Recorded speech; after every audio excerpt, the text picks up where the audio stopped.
Guys, my name's Zach and I'm a sushi chef from Cleveland, Ohio. I've been making sushi for almost 4 years now, and I want to start to kind of show some techniques I've learned for people at home who might have a passion for this industry or just want to try something new at home when they're making. Today I'm going to show you how to make negi, which refers to a green onion or scallion. Negi is just the Japanese term for that. So when we're making negi for sushi, there's a difference between some of this thick cut stuff that you might put in a soup or whatever. But when you make sushi, it has to be super thin, like this. So I'm going to show you how to make that today. So when you get a green onion, it looks like this. And all of it's edible except for this small part at the bottom. So we got to trim the root off. So you want to get as close to the root as you can without trimming off too much of the green onion that you want to use for later. So you trim off the root like this. So once we trim the root off, there's still a little bit of like slimy part on some of them, and you definitely don't want to serve that. So just take a wet towel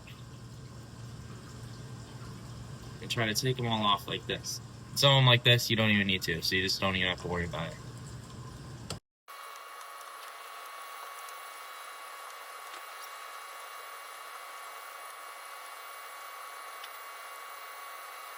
Alright, so after we peeled that off, we got rid of all the parts of the onion that we don't want to serve. So now they look nice, green, and fresh, and we're ready to cut up. I'm going to move you over here so you can see a little bit better how we cut. So I'm going to start with just one onion that kind of shows some examples of proper ways and improper ways to cut. So first of all, improper ways. When I first started, I just cut down like this. You can see my knife just straight down. And that'll cut it. It looks decent, but it's just not the right way to cut it. Another way that people cut it is going backwards, trying to slice like this, which sure is a little bit better, but it's kind of inefficient. It's not easy to go fast this way, and it's not as good of a cut. The way I learned it, and that I recommend, is slicing forward. I'll start very slow, just to kind of show the technique.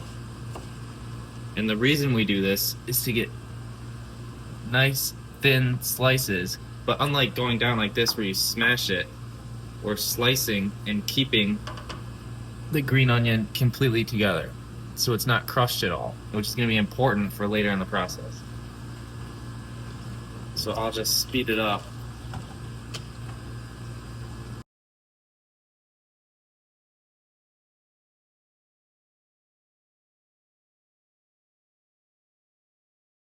So now that we're done, you can kind of see that they're still intact, but super thin rounds of scallion, which is what we want.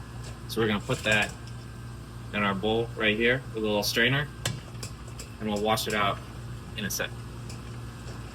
Alright guys, as you can see, we got our scallions cut in our strainer and ready to be washed. So now it's time to wash our green onions. The purpose of washing the green onions is to get rid of that pungent smell and some of that green onion flavor. So we end up with an odorless and much more mild flavored green onion. I'm going to wash these green onions until the water that I'm washing it in turns clear. So I'll take it off right now and show you guys. This water is super green. It's because it's taking away all the odors and the flavors of that green onion. So every time I change out the water and start washing it again, it should be more and more clear. We're gonna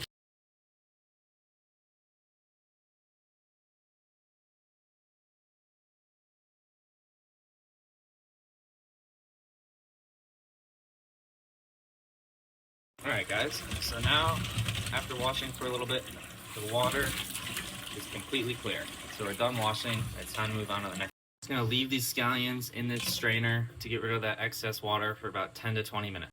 Alright guys, this is the final step of the process. So we got our scallions washed and sitting for about 10 to 20 minutes, and now we gotta squeeze them out. So we're gonna take a black linen towel. It's important that the towel is very strong or else it could rip when you're trying to squeeze it. So we fold it over and squeeze it like this. And And that was the last step of our process. So now you scallion bunched up like this, and you just gotta break it apart.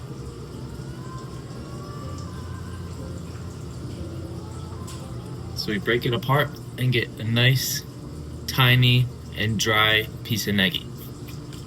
Thanks guys for watching. Hope you learned something. Let me know in the comments if there's anything else you want to know.